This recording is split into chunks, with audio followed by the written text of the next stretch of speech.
Let's go. Welcome to the QB School Show. Fired up, friendly faces, jet life in the house. All good stuff. Hit me with your favorite emoji. Let me know that I sound all right. Make sure this thing is going in the right direction. We got Double Day Monday. It's like NFL kickoff. Fired up. Lots of good stuff. Boop. There you go. Glad it sounds good. There you go. For all my anybody who hasn't, check out the new Toolbox. Fired up here. We got a little, if you haven't checked the QB School tool, get over there, check it out. Put a link in the description. I appreciate you spreading the message. If you dig it, have fun with it. I had fun making it, and I think it's kind of fun to see what I would call, see what y'all would call, based on your personnel, based on your matchups. Pretty fun, and I appreciate the support. We got some good stuff going on today. 2 games, if you haven't already. We got a solid 6 likes so far, so pumping those things up there as we ramp this thing up. Again, I'm fighting through some stream issues as we always continue the ever-evolving stream, but I had fun doing multiple streams last week. We'll see if I can keep it up here going in the coming weeks, but they are fun and keep the week light, and lots of good stuff coming down the pipeline. If you didn't see the community post, most likely, because I see some QB School Patreon members in here, this week, got my hands on some Mike Leach versus LSU, Mississippi State, all 22, the full game, going to be available on the Patreon community.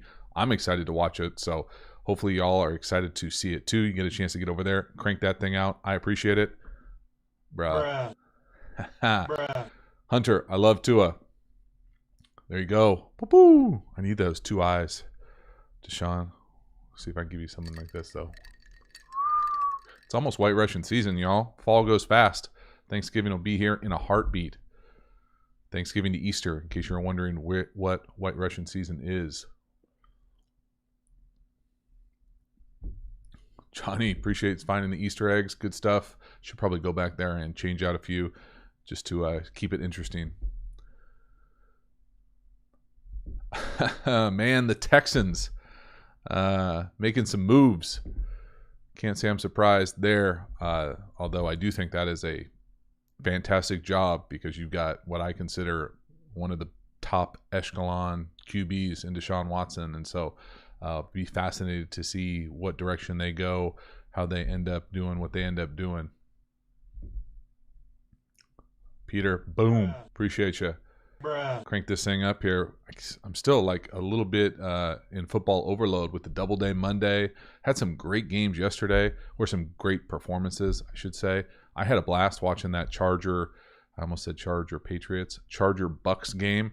Bunch of people coming at me asking me to do a Herbert video number 2. Probably going to happen. I thought he played pretty well for the majority of that game. Ooh, Daniel, good call. That is a good call. I actually need, this is not going to help most people, especially Daniel, but I only get to add emojis as we add members to the YouTube thing. And I really don't pump up the YouTube membership as much as I probably should. But the more members we get, the more emojis we get. So if you're interested, make it happen. Easy way to support the channel. All right, let's see what we got. We got Copycat in the house. We got Drew. Yeah, nice win for the Eagles for sure. Dunbar.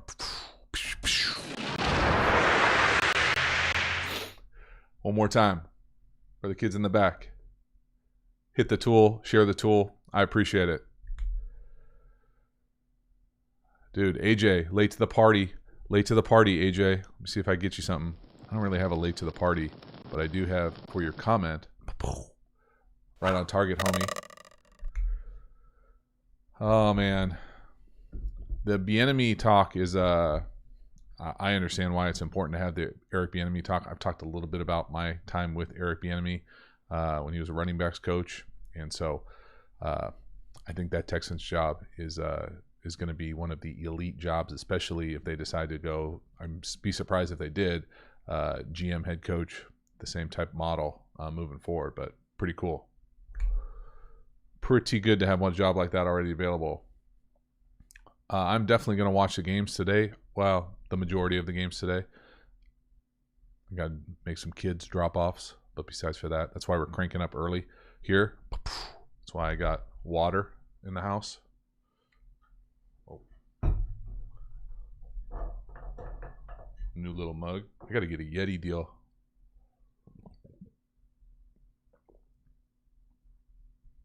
Copycat, what's going on in that? Checking in from down under. Put another shrimp on the Barbie. I actually just watched that movie with our kids the other day. Oh man, international jokes for Americans just never get old. All right, let's see what we got. Oh, Nate Rogue. I don't know if that's how you go by. Nate Rogue. That'd be a good idea. Ho, Veritex. Ba-boom. Checking in membership. Appreciate you. There we go. Cranking up. A fictional QB thing would be a cool off-season idea. Hit me with that. I know. That's why it's funny that I got the country wrong. I understand. It's the joke on the joke. You got to watch. You got to know the movie it's from to then understand the joke. But again, I apologize. The joke is funny though. You're welcome. Now I have my kids doing the shrimp on the Barbie lines, and they don't quite get the joke, but still funny. All right, Daniel, what do you got?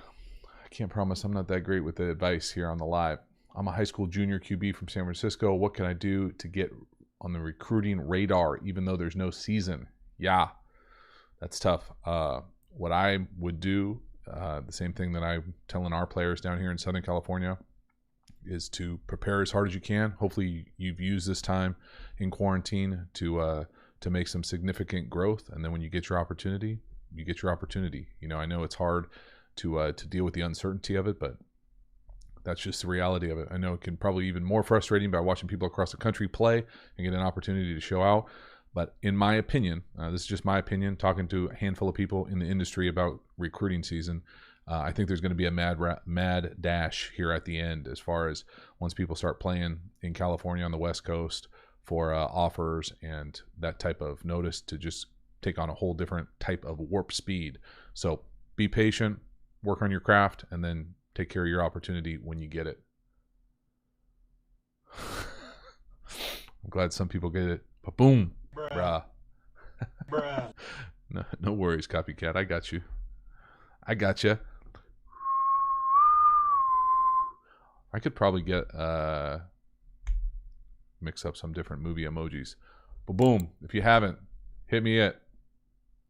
There you go. Silent Snow. Yeah, other people drop in on and give Daniel some heads up about different ways he can get better, continue to get better. That's the best thing about some of this stuff is to be able to kind of learn from the community. I don't pretend to have all the answers.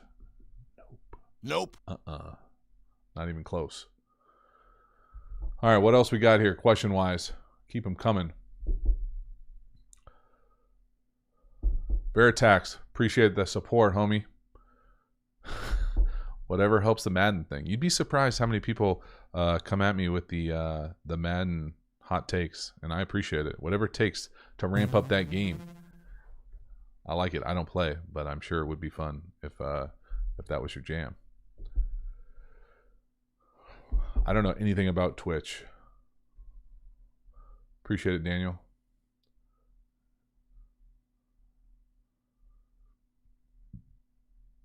Ooh, Silent Snow. Can Jimmy G come back? I think he can. What up, Luke G?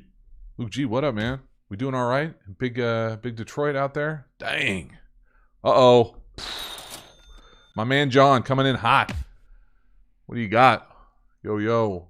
JT, how are you? I hope all is well. What is the best thing to do when a DC puts a tall, talented cornerback on your best tight end? It causes a lot of issues. Yeah, I bet it does. That's a good question. I would probably, first of all, congratulations and be very fortunate that you have a tall, good tight end. And, oh no, that was a corner. Just your best tight end. That you have a best tight end. And then in the immediately I would want to run at that cornerback, especially if he's tall, and get up underneath him and move him. And then I would probably put him in awkward situations that he's probably not used to, like play action at him make a decision. Are we blocking? Are we releasing? Can we get some pop passes going? Can we get some action at him that's a little bit different than out on the island, out on the edge? It's different living when you get inside a crowd of people. So that'd be the first thing I do, run at him, then play action him. Next thing I would do is I would move and shift your tight end. If you know he's really the focal point of the offense, you probably have some shifts, some movements, maybe keep him in the backfield, maybe shift him out of the backfield like the Buccaneers. Perfect example. The Bucs this weekend for the first touchdown pass to Tom Brady. Now, it wasn't their main guy, but they had a tight end, 2 tight ends lined up on the right, another tight end in the backfield. They motion him out, basically get 3 tight ends to one side, the old 3 personnel, very rare, and they scheme them open like that. So you can have them in the backfield, you can move them around, different things like that are probably my 2 initial answers. Excellent question, though. William, what up? I can't tell you that I necessarily miss Detroit, but I appreciate the love. Oh, Shane, going, I don't know, man. Would you leave Clemson for the Texans? That would be a cool reunion, wouldn't it? I don't know. It's not quite like playing in the ACC, if you know what I mean. It's a little bit different. A little bit. But I like the idea. I'm not sure. I'll be honest with y'all. I know many college football head coaches have kind of this like unique aura about them, especially dudes in the South. And I just don't necessarily think that shtick, if it is a shtick or if it's really them, necessarily works in the league. And so, like the initial one that I always think of is Saban, Petrino, what other guys down there that have tried to go in the league. And that college vibe just doesn't necessarily work for me all the time. You can't have the same type of rigid standards when guys are making more money than you are and you're the head coach. It's a unique relationship. And so I'm not sure that would work in the Texans, but, you know, who the hell am I to say it wouldn't work? I definitely think that they should inquire, at least see if the water's warm. What up, Michael? Go play. Man. Oh, I lost the chat. Hopefully y'all didn't lose me. Oh, there it is. Good. Peter liked my fake left. Let me do so Peter. So Islander 81 there is asking me about, I made a comment over the weekend. I really dislike the fake left, pirouette, fake right, and then come back and throw the wide delay middle screen. And I know it hit a few weeks ago for big play for the Chiefs, but everything hits for a big play for the Chiefs. The reason I don't like it, and go with me on this like intellectual little walk here, is when you fake to the left, okay, the defense goes to the left, theoretically, right? So then you spin around and you fake to the right. Okay, so now the defense has gone left. Now they're coming back right. But then you fake again to the middle. Well, guess where everyone is? They're in the middle because you faked them to the left. They didn't get a chance to overreact back to the right, and now they're right where you want to screen. And so, yes, it looks amazing when it works. I get it, but to me, it's worked. I've had more throwaway incompletions on that wide delay middle than any other screen by far in my life. And plus, I don't like turning my back, making those types of throws. It's just a lot of moving parts to throw a check down to the tight end. Bruh. Coach Grays, you know. Bruh. Yeah, see, the Pete Carroll is a good one because he was in the league. I think he was. I don't know when he was the Patriots head coach if he necessarily what his track record before that, but at least he had some league experience and then went to USC and basically ran it like an NFL team and then went back to the league. I can't think of anybody, and I'm sure there are. So if there are, I'm not putting bookends on this, but I can't think of anybody that had like a lot of success at the college level. And what I mean by a lot of successes, I mean like at a powerhouse institution where they were the patriarch, the patriarchal figure, where they basically were like the Saban, the Dabo, the that type of vibe, and then went and had a great time in the league. Like, can think of like the dude in Miami with the hair, with the Dallas. But I mean, other than that, it's difficult. Michael, appreciate it. If you haven't gotten the course, thinking about getting the course, I'm excited. I really am. Had some unbelievable feedback. By far, like, let me put it this way. Last week for the QB school, by far the best week ever. both views, attention, everything. And I had a blast, and it's fun to see something that I worked on for a while that I thought was a really good idea kind of come to fruition, and then be able to share it, and then have people get feedback and be able to use it like in real time. And so I had a blast with the course. The tool is very similar to the course as far as just elements that you see and kind of the configuration about how I think about plays and how to call plays and what plays to call and how to kind of architect an offense to be successful. Woo! There you go. Jimmy Johnson. That was the dude I was trying to think about. John, good call. Milkshake. Appreciate it. Coach Grays, would you run Dagger against 4 week? If so, which version? The only way that I would want to run Dagger versus 4 week, and I'm assuming you mean 4 week like the pressure, is only if I could block it up and throw the post versus 0. If you can block it up 4 week, I still don't, I wouldn't say you want to hold on to the ball that far down the field very often unless you know it's solid protection and you feel good about the matchups. But if you think it's 0 and you can, I think Dagger does have an option versus 0. If you can block it up, block up the 4 week with the back and then take a shot to the post. Absolutely.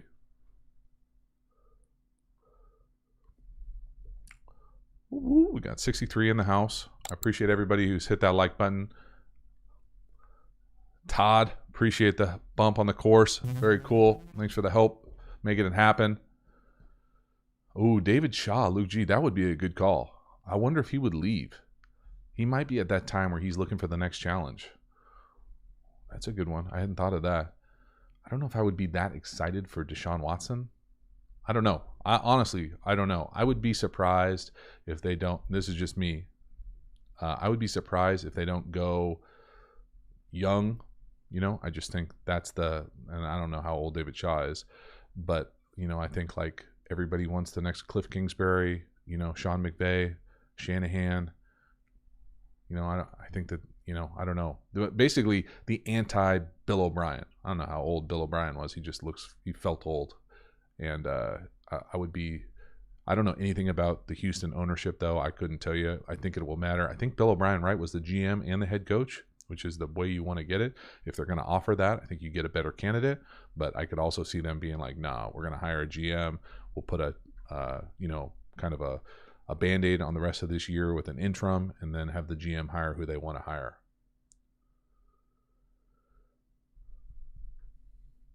Ooh, Luke G, good call. Oh, Mike Leach. I'm telling you, I'm pretty excited to watch this Mike Leach versus LSU. I watched the TV broadcast version, and it was good. But I'm fired up to dive into the All-22 and share that thing this week. Mike Leach would be an interesting hire in the league. I really, I know people, and I've been one of them to say, the air raid in its core, I think would struggle a little bit just because of its lack of volume, lack of variability. But I don't know. I'm starting to slowly evolve my thinking. Not going full air raid. Getting close, though. Ooh, Dunbar spaceship. I never thought about that. Will we ever see a QB bullpen in the NFL? Starters, closers? I don't think so. I don't know. That's probably beyond the scope that I've ever thought about before. Probably not. I mean, I guess you could potentially do that if it ever evolved to almost like a pseudo running back where you need to spell them type of a thing, but I don't know. McCade, can you do streams later in the day? I just got done with football, so it's hard for me to watch. I think today I did a little bit earlier. I'm going to try to do pre-Monday Night Football moving forward. Again, it depends a lot on my schedule and availability. Today it just got bumped up because they put an extra game, doubleheader for us. So that's why it's a little bit earlier today. Johnny, hardest coverage to face as a QB? It's in the course. I think I talk about it in the toolbox too. Maybe. Oh, Jackson, tinkle. Any ideas why Tampa keeps having Tom Brady throw those out routes? I don't know, man. No, I do not have an idea. Richard Harris, 111. Love the content. Go Packers. I appreciate the support, Richard. All good stuff for me. I have fun doing it. I really do. It is. It's fun to see it resonate with people, and it's fun to see the channel grow and just get a chance to watch and talk about football the way that I like watching and talking about football. So I appreciate the support. I really do. It means a lot to me.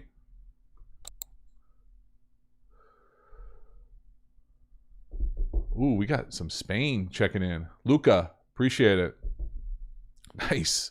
Love to see the international flavor coming in. Hopefully it does continue to help y'all. I know I talk to a handful of people a week that are playing internationally, whether for clubs or different leagues across the world, and it's fun for me to check in just because I played internationally a handful of times, and the game is spreading, and so it's exciting to see. I know that there's it feels like it can be difficult to get probably high quality, in-depth information outside the States sometimes about American football, so use this as a resource. I appreciate it.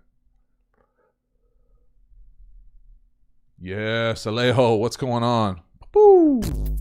Appreciate you checking in. Oh, Lincoln Riley would be an interesting if the Texans could get Lincoln Riley. Man, I've been watching Oklahoma. Rough start to the season. I want to say something about the Oklahoma quarterback, but I'm not going to right now yet. I want to watch more of it on film, but I think that would be cool. Veritax, air raid in the NFL would be a bit like West Virginia early. Just enough running to keep them honest. Otherwise, it is much different than the old run and shoot. I agree. I think it would be a tough. But I think Cliff has done a good job of showing that there are ways to manipulate concepts and stay true to some air raid principles that you see in a lot of what they do, but be a little bit more multiple just because of the league and what the defenses are asking you to do and how much time people have invested in finding ways to stop you. I agree, Todd. I think if they could get Lincoln Riley, though, as the potential head coach for the Texans, I think that's a job that he is interested. Or I don't know him personally, but I would bet he would be interested in the conversation, although he's got a great gig besides for the start of this year. Todd, don't give away the answers, man. Come on. Appreciate it.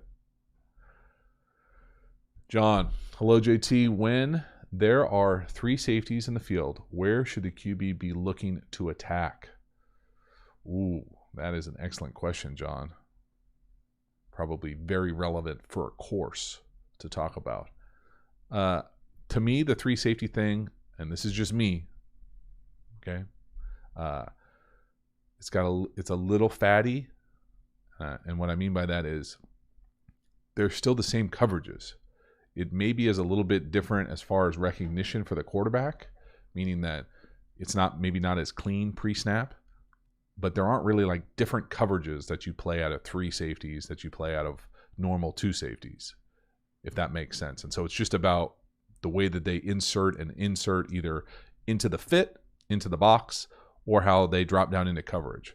But I always think of defense back down as far as coverage, front pressure. And so, the 3 safety thing to me is a way to try to muddle things up for the spread, make it a little bit more complicated, put the numbers back in the advantage of the defense on the back end. I remember seeing it, thinking, it looks a little different, but at the end of the day, at the snap, they need to be where they need to be to play sound defense. And so, that to me, not a whole lot different.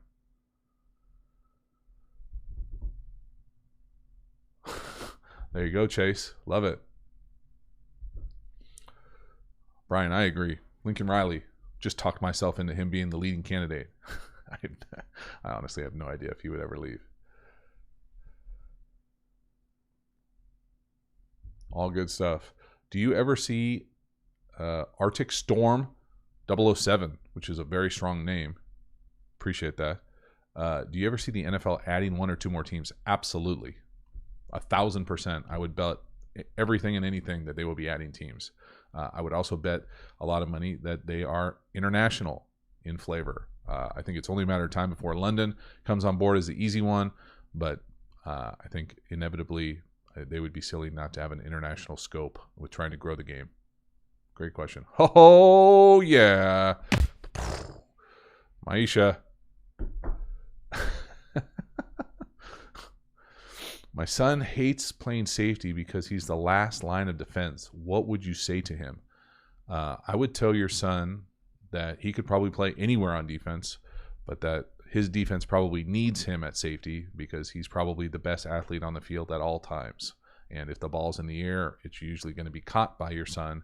So that's probably the number one thing about it. But he could play anywhere and be successful. I think eventually he's probably got some corner in his days, but as far as like getting closer to the line of scrimmage, like linebacker, I don't think so. Not yet. Maybe nickel at the next level, but corner, he could absolutely play. He could play anywhere he wanted to. So that type of thing. But yeah, I can see the frustration of being away from the play, but he'll get his hands on the ball plenty.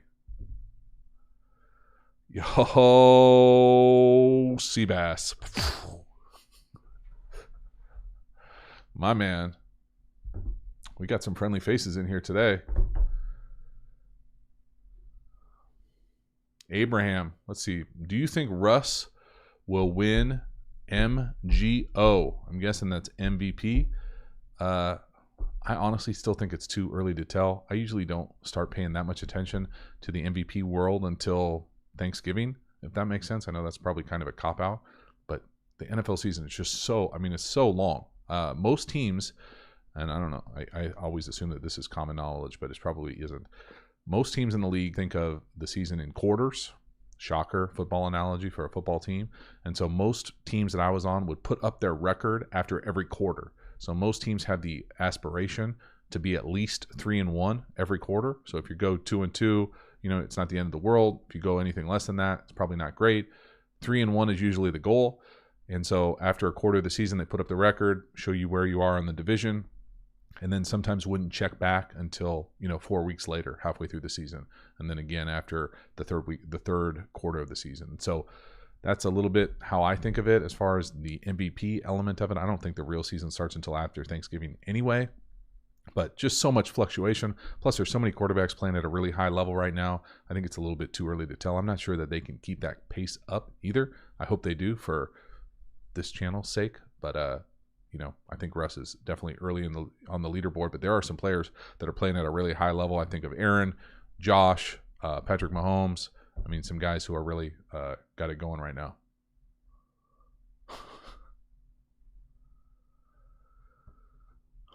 Woo, Abraham, appreciate it. Poof. All good stuff. Oh, I don't know if Coach O would go. I don't know about that working at the league either. Maybe.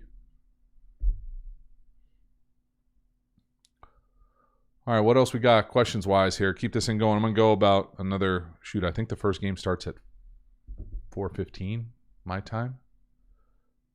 Oh, maybe it starts right now. Somebody tell me in the chat, please, what time the game starts so I don't go over the game because I want to watch it as well. I thought it was 4:15, though, my time. Oh, 4:05. Never mind. All right, let's go watch. All right. Y'all have a good one. Thanks for hanging out. Like, hang. Good times. Appreciate it. Y'all take it easy. Have a good one.